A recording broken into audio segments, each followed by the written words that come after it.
Story of my life chapter 14 Hindi summary. The Frost king की कहानी। Form query में जब हेलन अपनी बसंत बिता रही थी तो उन्होंने द फ्रॉस्ट किंग नाम की एक कहानी लिख दी। मिस सोलिवान द्वारा नेचर की खूबसूरती के वर्णन और कुछ पुरानी यादों के आधार पर उन्होंने वह कहानी लिखी।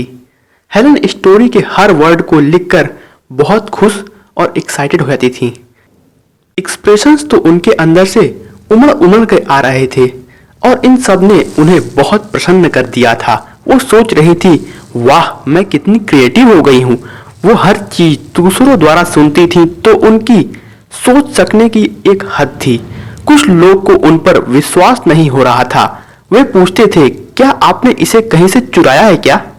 पर हेलेन को पक्का यकीन था कि यह उन्हीं की ओरिजिनल कहानी है और उन्होंने यह मिस्टर एनोगनस के बर्थडे के लिए लिखा है। मिस्टर एनोगनस वह कहानी सुनकर काफी खुश हुए और उन्होंने वह कहानी पर्किंग इंस्टीट्यूट रिपोर्ट में छपवा भी दी। साहित्य की चोरी का सच।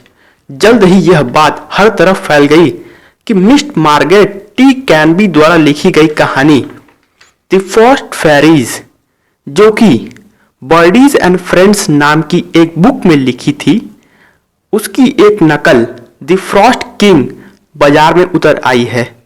इस बात ने हेलेन को प्लेगरिज्म या साहित्य का चोर बना दिया। हेलेन को बहुत ज्यादा बुरा लग रहा था कि उन्होंने वह कहानी कहां से सुन ली।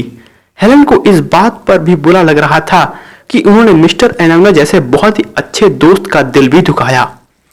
हेलेन की असलियत का जांच पड़ताल होना। मिस्टर एनोगनस को लग रहा था कि उनके साथ धोखा हुआ है।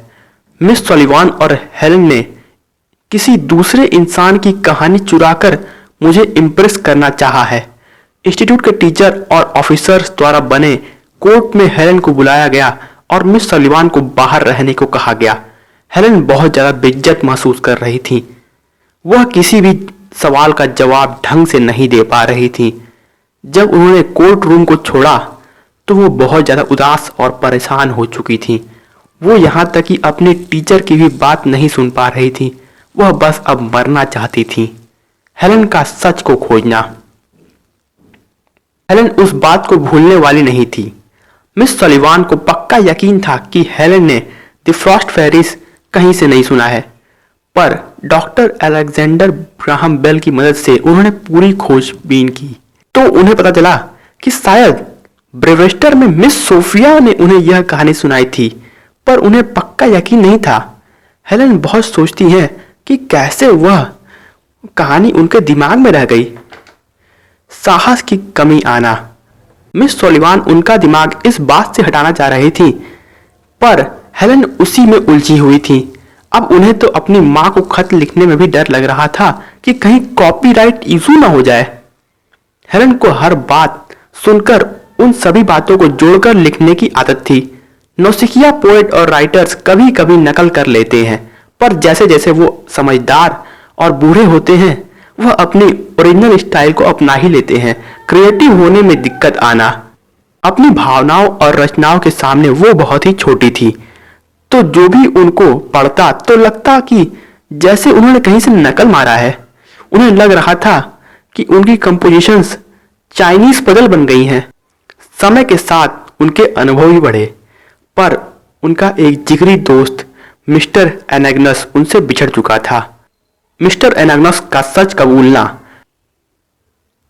जब हेलेन की book the story of my life ladies home journal में छपी तो मिस्टर एनोगनस ने कहा कि मैं शुरू से ही जानता था हेलेन एक इनोसेंट बच्ची है। वह ऐसा 2 साल तक कहते रहे, पर उसके बाद फिर से वो अपनी पुरानी बात कहने लगे। हेलेन इसको जानना नहीं चाह रही थी कि वो ऐसा क्यों कर रहे हैं, पर अब उनकी जिंदगी से कड़वाहट दूर हो चुकी थी।